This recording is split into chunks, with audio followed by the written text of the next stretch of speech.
সত্যজিৎ রায়ের জুটির এই গল্পে তারিণী খুড়োর মুখে উঠে আসে এক প্রাক্তন ফিল্ম স্টার রতনলাল রক্ষিতের গল্প। এক সময়ের উজ্জ্বল নক্ষত্র, যিনি জীবনের অন্তিম পর্বে নিজের অতীতকে আঁকড়ে ধরে রাখেন সিনেমার সংগ্রহ করে।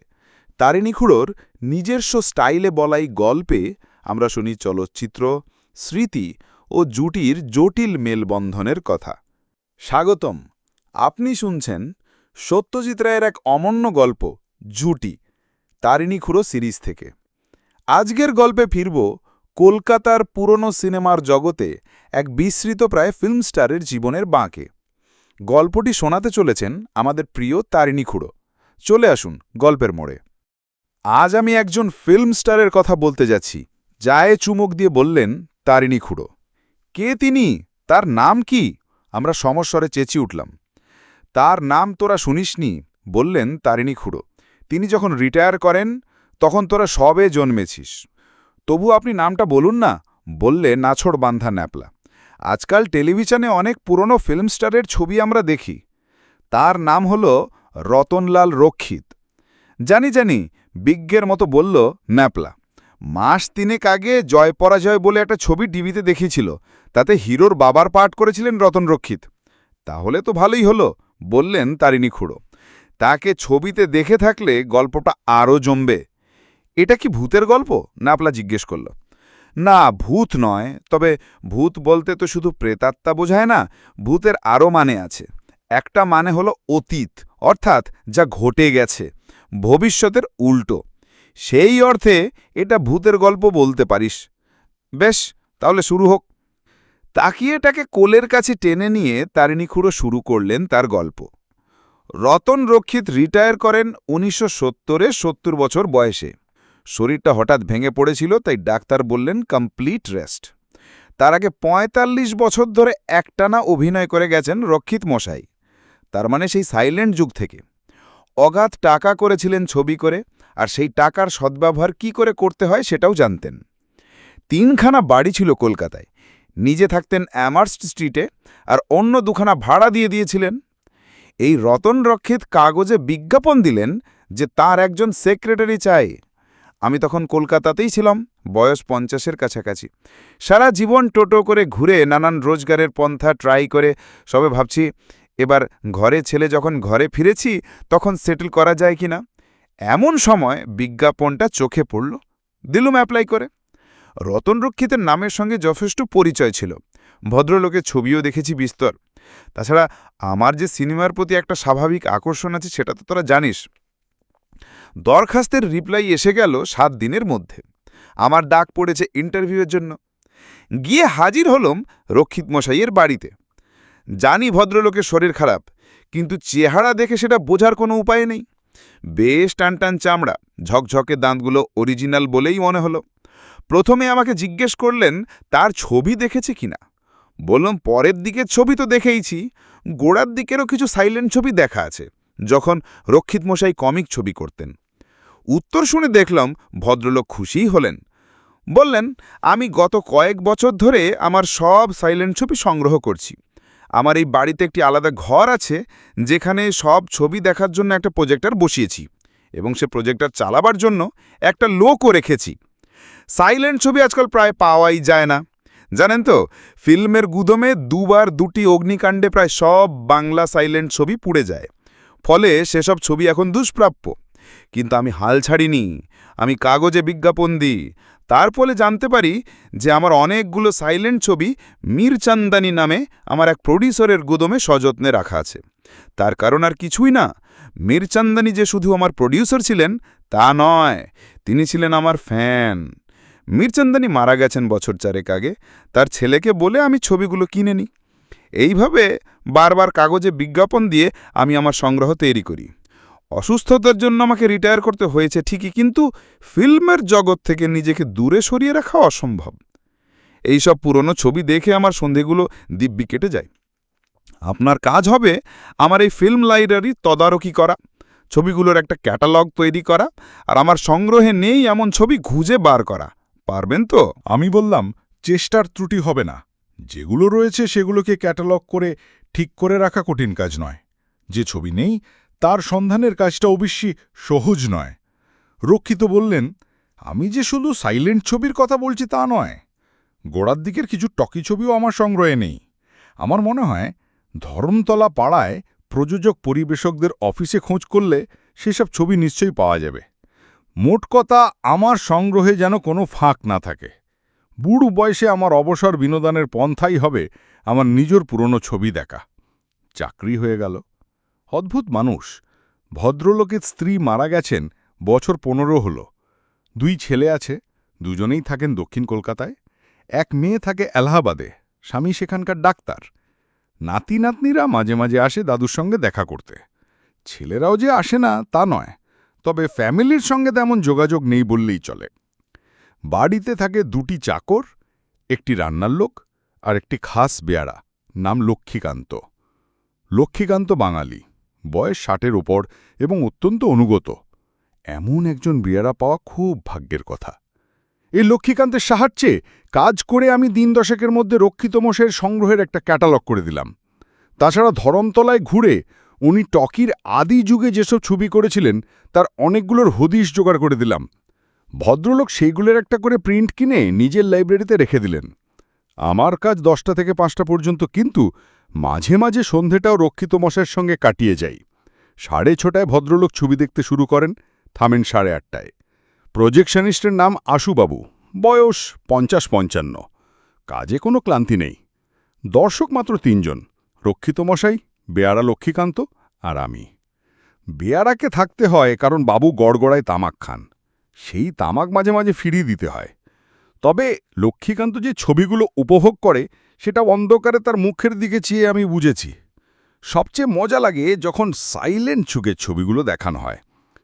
আগেই বলেছি যে রতন রক্ষিত সেই সময় হাসির ছবি করতেন। এই সব ছবির মধ্যে অনেকগুলো ছিল যাকে বলে শর্ট ফিল্ম। 2 রিলের ছবি, 20 মিনিট ছিল তাদের দৈর্ঘ্য। এই ছবিতে দেখানো হতো লরেল হার্ডির মতো এক জুটির কীর্তিকলাপ। ছবিতে তাদের নাম ছিল বিশু আর শিবু। বিশু সাজতেন রতন রক্ষিত আর শিবু পাঠ করতেন শরৎকুণ্ড নামে এক অভিনেতা। 2 কমিক অভিনেতার হই হুল্লোড়ে 20 মিনিট দেখতে দেখতে বেরিয়ে যেত। কখনো তারা ব্যবসাদার, কখনো জুয়ারি, কখনো সার্কেসের ক্লাউন, কখনো জমিদার আর মশাহেব, এইরকম আর কি। কুণ্ডু রক্ষিতের এই জুটি তখন খুব পপুলার হয়েছিল, এটা মনে আছে। বড় ছবির আগে এই 20 মিনিটের শর্ট ফিল্ম দেখানো হতো। এই ছবি চলার সময় দেখবার জিনিস হতো রক্ষিত মশাইয়ের হাবভাব। নিজের ভাড়ামো দেখে তিনি নিজেই হেসে গড়েই পড়তেন। কোনো কমিক অভিনেতা যে নিজের অভিনয় দেখে এত হাসতে পারে এটা বিশ্বাস করা কঠিন। তার দেখা দেখি অবশ্যই আমাকেও হাসতে হতো। রক্ষিত মশাই বলতেন, জানো তারিনি, এইসব ছবি যখন করেছি তখন এখনো থেকে মোটেই হাসি তাইনি, বরং নির্লজ্জ ভাঙামো দেখে বিরক্তই লাগত। কিন্তু এতদিন পরে দেখছি এর মধ্যে একটা নির্মল হাস্যরস আছে, যেটা আজকের হাসির ছবির তুলনায় অনেক ভালো। একটা প্রশ্ন কিছুদিন থেকে আমার মাথায় ঘুরছিল। একদিন সেটা রক্ষিত মশাইকে জিজ্ঞেস করেই ফেললাম। বললাম, একটা ব্যাপারে আমার একটু কৌতূহল হচ্ছে। আপনিই তো বিশু সাজতেন, কিন্তু শিবু যিনি সাজতেন সেই শরৎকুণ্ডুর কি হলো? তার সঙ্গে আপনার কোনো যোগাযোগ নেই? রক্ষিত মশাই মাথা নেড়ে বললেন, আমি যতদূর জানি শরৎকুণ্ডু সাইলেন্ট যুগের পর আর ছবিতে অভিনয় করেনি। আমরা যখন একসঙ্গে কাজ করেছি তখন আমাদের দুজনের মধ্যে যথেষ্ট হৃদ্যতা ছিল। ভেবে ভেবে নানা রকম ভাড়ামোড় ফন্দি বার করতুম দুজনে। ডিরেক্টর যিনি ছিলেন তিনি নামকাওয়াস্তে, ছবির সঙ্গে মাল মশলা সব আমরাই জোগাতুম। তারপর একদিন কাগজে দেখলুম হলিউডের ছবিতে শব্দযোগ হচ্ছে, পাত্রপাত্রীরা এবার থেকে কথা বলবে আর সেই কথা দর্শকে শুনতে পাবে। সেটা ছিল 1928 কি 29 সাল। যাই হোক, হলিউডে সত্যি টকি এসে গেল। আমাদের এখানে আসতে লাগলো আরও 3-4 বছর। সে এক হই হই ব্যাপার। সিনেমার খোলনলচে পাল্টে গেল, তার সঙ্গে অভিনয়ের নীতিও। আমার কিন্তু একটা থেকে আরেকটায় যেতে কোনো অসুবিধা হয়নি। গলা শটটা ভালো ছিল, তাই টকি আমাকে হটাতে পারেনি। তখন আমার বয়স 30-32। বাংলা ছবিতে সুকণ্ঠ হিরোর দরকার, সেই হিরোর পাটে আমি অনায়াসে খাপ খেয়ে গেলাম। 20 মিনিটের ভাড়ামোর যুগ শেষ হয়ে গেল, আমি হয়ে গেলাম ছবির নায়ক। কিন্তু সেই সময় থেকে শরৎকুণ্ডু কেমন যেন হারিয়ে গেল। যদ্দূর মনে পড়ে দু একজনকে জিজ্ঞেসও করেছিলাম ওনার কথা, কিন্তু কেউ সঠিক জবাব দিতে পারেনি। লোকটার অকাল মৃত্যু হয়েছিল কিনা কে জানে। তাই যদি হয় তাহলে বেশি অনুসন্ধান করার কোনো মানে হয় না। কিন্তু আমার মনে তাও একটা খটকা থেকে গেল। ঠিক করলুম যে শরৎকুণ্ড সম্বন্ধে খোঁজ খবর চালিয়ে যেতে হবে। সত্যি বলতে কি যে ২০ মিনিটে ছবিগুলো দেখে একটা জিনিস বুঝতে পারছিলাম যে কমিক অভিনেতা হিসেবে রতন রক্ষিতের চেয়ে শরৎকুণ্ড কোনো অংশে কম ছিলেন না। গলিগঞ্জ করা ঘোরা করে কলে জানলুম যে নরেশ সান্যাল বলে এক ভদ্রলোক বাংলা ফিল্মের আদিযুগ নিয়ে রিসার্চ করছেন, ইচ্ছে একটা প্রামাণ্য বই লেখার। ভদ্রলোকের ঠিকানাটাও জোগাড় হলো। তারপর এক রবিবার সকালে তার বাড়িতে গিয়ে হাজির হলুম। ভদ্রলোক বললেন যে হ্যাঁ, শরৎকুণ্ডু সম্পর্কে কিছু তথ্য তার জানা আছে। বছর ৫ আগে একবার অনেক খোঁজ করে তার বাড়িতে গিয়ে শরৎকুণ্ডুর একটা সাক্ষাৎকার নিয়েছিলেন সান্যাল মশাই। সেই বাড়ি কোথায় আমি জিজ্ঞেস করলুম। গোয়াবাগানের এক বস্তিতে, বললেন সান্যাল মশাই। ভদ্রলোকে তখন চরম দুরবস্থা। আমি জিজ্ঞেস করলুম, আপনি কি সাইলেন্ট যুগের অভিনেতাদের সাক্ষাৎকার নিচ্ছেন নাকি? খুব বেশি তো বেছে নেই, বললেন সান্যাল মশাই। যে কজন রয়েছেন তাদের নিতে চেষ্টা করছি। আমি রতন রক্ষিতের কথা বলে দিলাম আর বললাম যে তার সাক্ষাৎকারের ব্যবস্থা আমি করে দিতে পারি। ভদ্রলোক তাতে বেশ উৎসাহ প্রকাশ করলেন। এরপর আমি আসল প্রশ্নে চলে গেলুম। টকি আসার পর কি শরৎকুণ্ডু আর ছবিতে অভিনয় করেননি? আজ্ঞে না, বললেন নরেশ সান্যাল। ভয়েস টেস্টে ভদ্রলোক বাতিল হয়ে যান। তারপর যে কি করেছেন সেটা ভদ্রলোক খোলাখুলি বললেন না। মনে হল খুবই স্ট্রাগল গেছে, তাই নিজের কথা বেশি বলতে চান না। তবে সাইলেন্ট যুগ সম্বন্ধে অনেক তথ্য আমি ভদ্রলোকের কাছে পেয়েছি। এরপর টালিগঞ্জ পাড়ার আরও কয়েকজন পুরনো কর্মীর সঙ্গে কথা বলে জানলুম যে টকিয়ে আসার পরেও বেশ কয়েক বছর শরৎকুণ্ড সিনেমা পাড়ায় নিয়মিত যাতায়াত করতেন। সে সময় ওনার অবস্থা নাকি খুব খারাপ।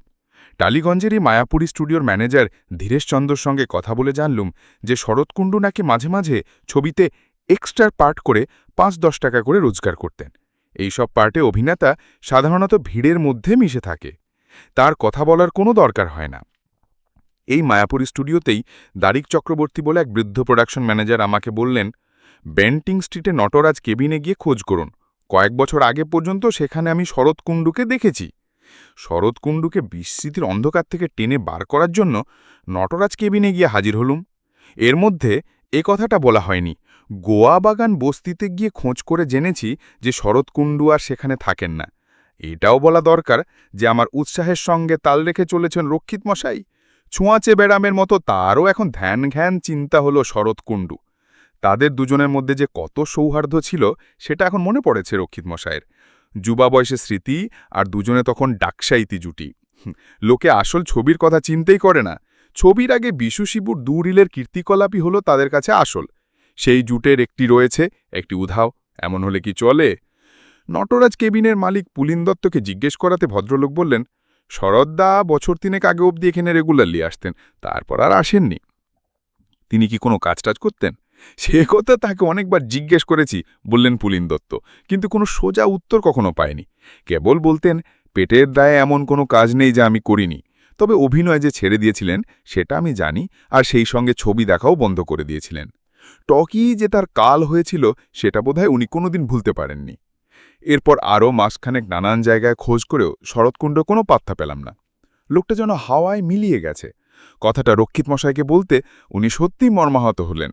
বললেন, এমন একটা গুণী অভিনেতা টকি এসে তার পশার মাটি করল, আর ক্রমে এসে মানুষের মন থেকে মুছেই গেল। এখন আর তাকে কে চেনে? সে তো বেঁচে থেকেও প্রায় মরারই সামিল। শরৎকুণ্ডুর ব্যাপারে আর কিছু করার নেই বলে আমি কাজের কথায় চলে গেলাম। ভদ্রলোককে একটা প্রশ্ন করার ছিল। বললুম, আপনার একটি সাক্ষাৎকার দিতে কোনো আপত্তি আছে কি? কে চাইছে সাক্ষাৎকার? আমি নরেশ সান্যালের কথা বললাম। ভদ্রলোক সেদিন সকালে ফোন করেছিলেন, আগামীকাল আসতে চান। ব্যস্ত, সকালে 10টায় আসুক, তবে বেশি সময় যেন না নেয়। নরেশ সান্যাল ফোন নম্বর দিয়ে দিয়েছিলেন, আমি তাকে খবরটা জানিয়ে দিলুম। সেদিন সন্ধ্যায় প্রজেকশন ঘরে রয়ে গেলুম বিশু শিবুর কীর্তিকলাপ দেখার জন্য।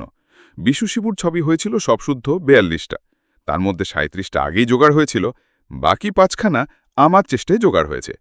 আজ এই নতুন 5খানা দেখতে দেখতে আমার মনে হলো যে শরৎকুণ্ডু সত্যিই বেশ জোরদার কমিক অভিনেতা ছিলেন। রক্ষিত মশাইকে 2-1বার চুকচুক করতে শুনলাম, তাতে বুঝলাম যে তিনি শরৎকুণ্ডুর অন্তর্ধানের জন্য আক্ষেপ করছেন।